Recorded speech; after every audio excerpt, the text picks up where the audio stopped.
Our next hero, Johnny Jankowski, always wanted to be a world champion athlete. Hampered by injuries in swimming and track, Johnny finally found championship status in rodeo. Now, riding 2,000-pound bulls is a risky enough sport for a man, and certainly no way to treat a lady. Johnny Jankowski is the world's champion bull rider. No way to treat a lady.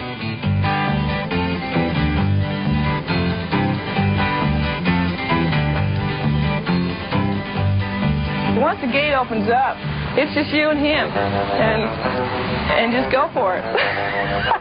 It's a rush, it's a charge, it's the adrenaline, it's the crowd, it's my name in lights. I don't care. It's the oddity of the sport. I guess it's all kinds of things that all rolled into one. That's why I do it. Lynn Jankowski, or Johnny to her friends, is the reigning women's rodeo world champion bull rider. Winning the championship in 1986 was the realization of a lifelong goal, to become a world-class athlete. Jankowski! Now, Johnny suffered a very... But rodeo was not her first choice. In 1976, at the age of 22, she qualified for the Olympic trials in the pentathlon. But in a track meet just before the trials, she hit a hurdle and fractured her back. The next year, on an impulse, she tried rodeo.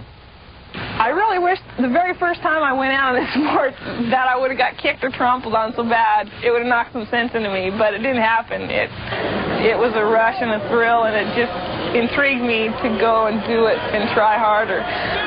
Determined to be the best, Johnny went to bull riding school in Fountain, Colorado. The only woman among 105 guys, she graduated second in the class and wearing a second face.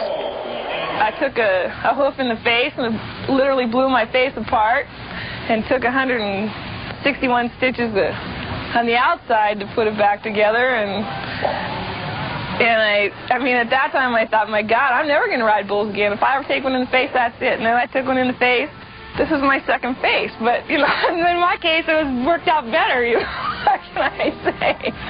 Things healed, and by 1979, Johnny had become the leading contender for the world bull riding title.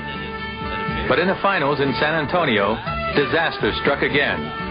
While doing her warm-up stretches behind the chutes, one of the bulls broke out of a catch pen and charged her, ramming her into a cement wall, breaking her leg and knocking her both out of the competition and out of rodeo. For 4 years, she worked a straight job for the city of Billings, Montana. But rodeo was in her blood. So obviously I don't do it for the money. There's not a lot of money in it. There's just really none at all. And it's probably the worst addiction I think anybody can have is rodeo. In 1984, she decided on a comeback. It was now or never if she was ever going to be a world-class champion. This time she would sacrifice everything to be the best. I taped images on my mirror, on my refrigerators. I will win. I have done nothing not to deserve to win. You know, I plastered posters around world champion bull riders, people I wanted to be like or mimic or imitate. In my mind, that's all there was. I walked, I slept, I talked, I ate bull riding, and that was it. There was no other part of my life. That was the sole reason for my survival.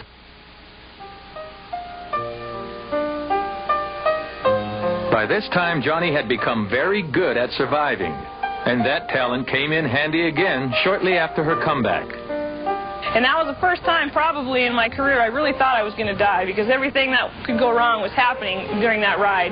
The bull was going so fast, I knew the clown couldn't catch us. He had trampled on my leg so much that I couldn't keep up with him. And I was just hanging, literally, and I never did lose consciousness. I stayed awake through the whole thing, unfortunately, and it was like slow motion. I hear people talk about that like car wrecks. You know, you feel the hits on the wall, and it was crazy. And after that, I said, that's it. This is over. I'm never gonna do it. I mean, this is crazy. If I live through this, it'll be a miracle. But live she did. And she went on defying death like a cat with 9 lives to compete for the championship. Last year's finals, when I won the world title, I faced a chance of losing my leg. I got stepped on early in competition. The night before her final ride, Johnny's leg swelled to twice its normal size. The skin was splitting down the back. The doctor warned her it might need to be amputated, and that another hard knock on it could cause a heart attack. The next day, Johnny arrived for her final ride in terrible pain and on crutches, and left world champion.